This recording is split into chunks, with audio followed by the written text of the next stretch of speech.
The box had been in the attic for as long as Eleanor could remember. Her grandmother, Martha Dunning, had lived in the old house for nearly 50 years before her passing, and no one had dared disturb her things.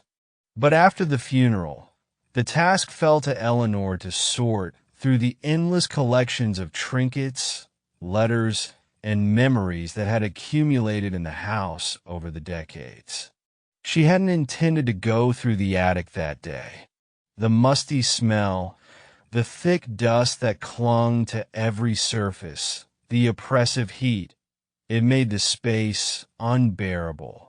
But something about the old cedar trunk in the corner drew her in. It was different from the others. The lid creaked as she lifted it. Inside were stacks of faded photographs, old black and white images, some yellowed with age. There were pictures of her grandmother as a young woman, standing beside a man Eleanor had never seen before. Pictures of family gatherings from decades past, faces frozen in time. And then at the very bottom of the stack, there was a single photograph that made Eleanor pause. It was larger than the others, printed on thick, crumbling paper. It depicted a group of people standing in front of a house that looked eerily similar to this one. Eleanor traced a finger over the worn edges. The people in the photograph were dressed in old-fashioned clothing, their eyes solemn, their expressions strangely distant. But something was off. She counted them. 7. And then, as if compelled by an unseen force, she looked again. 8. Her breath caught in her throat. She was sure she had counted 7 figures at first. But now there was another. A man, standing slightly behind the others, his face blurry, distorted like a smudge on the photograph. Eleanor frowned. Perhaps it was a trick of the light or the way the photograph had aged. But an uneasy feeling crawled over her skin. She put the photograph aside and continued searching through the trunk, but the image lingered in her mind.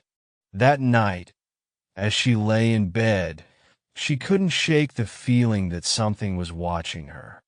The shadows in the room seemed longer, darker. The air felt thick, suffocating. She closed her eyes and tried to sleep. Then she heard it, a faint rustling sound, like the soft crinkle of old paper. Her heart pounded. She turned on the bedside lamp and gasped. The photograph was sitting on her nightstand. She was sure she had left it in the attic. Her hands trembled as she picked it up, and then her breath hitched in her throat. There were 9 people now. Another figure had appeared, a woman standing just to the left of the first blurry man. Her face was eerily blank, as if time had wiped away her features. Eleanor dropped the photograph. This wasn't possible. She grabbed her phone, intending to take a picture of the photograph and send it to her friend, but as she raised the phone's camera, the screen glitched. The image distorted, flickering in and out. The screen filled with static before going completely black. A chill ran down her spine. The air in the room grew colder. And then, from the hallway, she heard footsteps. Slow, measured, coming closer. Eleanor held her breath. The footsteps stopped just outside her door. Silence. She waited, every muscle in her body tense. Then a whisper, faint, barely audible. Who's missing? Her blood turned to ice. She couldn't move, couldn't breathe. The door creaked open. A shadow stood in the doorway.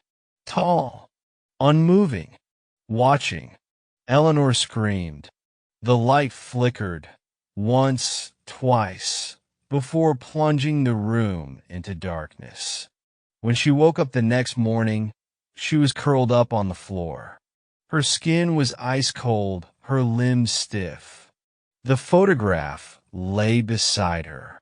She didn't want to look at it, but something compelled her. Her breath came in short gasps as she turned it over. There were 10. A figure now stood in the very front, staring directly at her. A woman, and she recognized the face. It was her own. The photograph slipped from her hands. From somewhere in the house, the whispering began again. And then the footsteps.